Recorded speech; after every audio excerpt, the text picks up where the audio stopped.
साथ संगत जी, प्यार से कहना जी, धन निरंकार जी।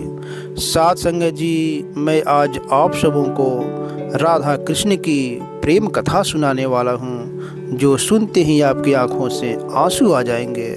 साथ संगत जी, द्वापर युग के बाद जब श्री कृष्ण द्वारका चले गए थे तो वृंदावन की गलियाँ एक समय रास लीला से गूंजती थी।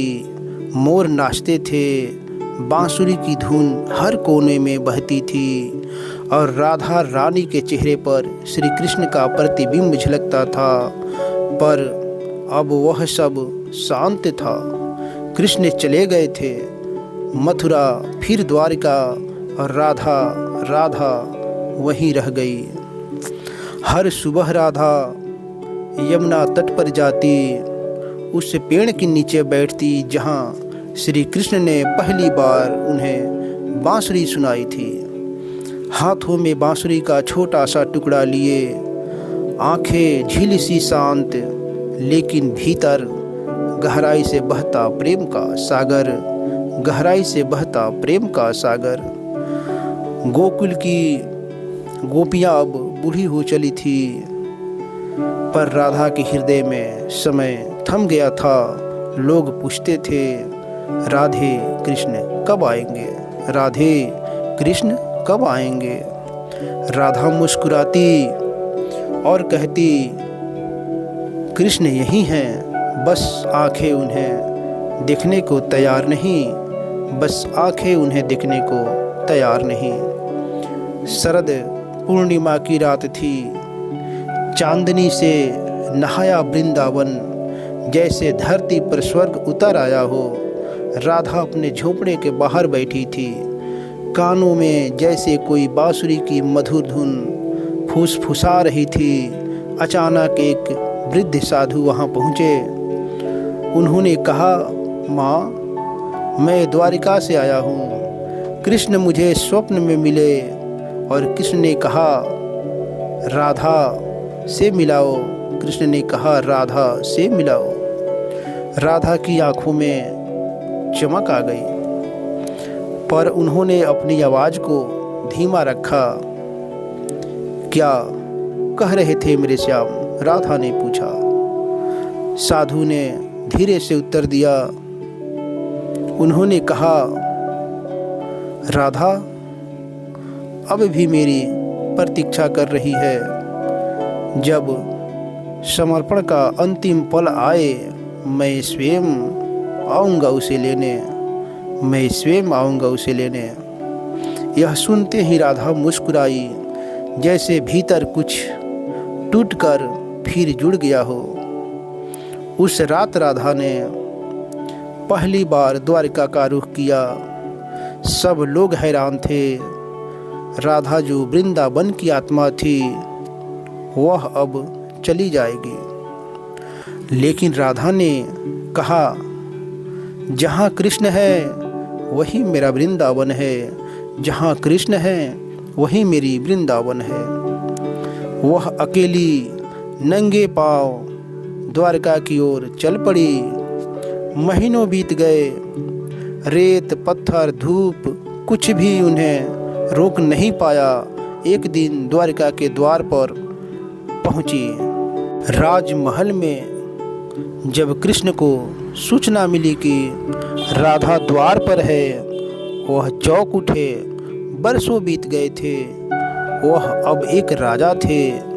महाभारत हो चुका था, युद्ध के बादल छट चुके थे, पर उस नाम को सुनते ही उनका मन फिर से यमुना तट पर पहुंच गया। वे दौड़कर द्वार तक आए और सामने खड़ी थी राधा, सामने खड़ी थी राधा। धूप से जली त्वचा, थकी आंखें, पर चेहरा वहीं, परम शांति, परम शांति। कृष्ण ने कहा, राधे क्यों आई तुम? राधा ने सिर्फ इतना कहा, समर्पण पूरा करने, समर्पण पूरा करने, तुमसे मिलने और फिर सब छोड़ने, और फिर सब छोड़ने। कृष्ण ने राधा को भीतर बुलाया।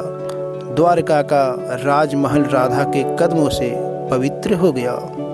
कुछ ही समय में राधा की तबीयत बिगड़ने लगी।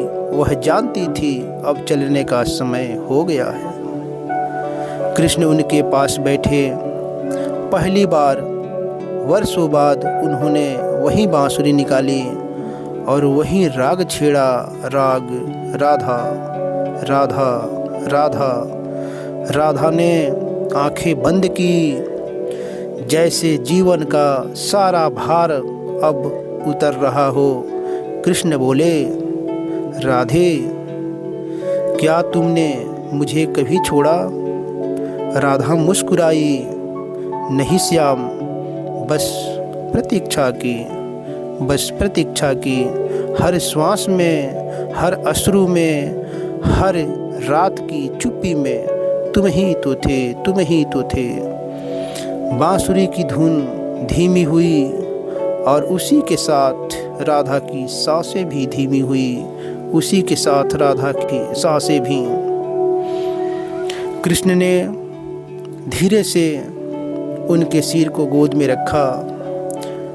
पहली बार कृष्ण रोए, पहली बार कृष्ण रोए। एक आंसू गिरा राधा की आंखों पर, वह आंखें खुली नहीं।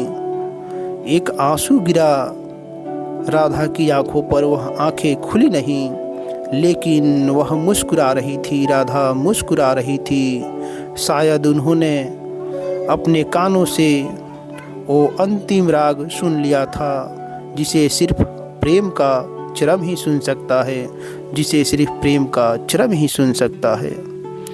कहा जाता है उसी रात कृष्ण ने बांसुरी तोड़ दी, वृंदावन लौटे और उसी पेड़ के नीचे जहाँ राधा प्रतीक्षा करती थी, वह घंटों बैठे रहे।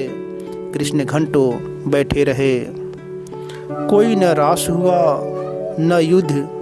कृष्ण अकेले हो गए, क्योंकि राधा अब साथ नहीं थी, क्योंकि राधा अब साथ नहीं थी।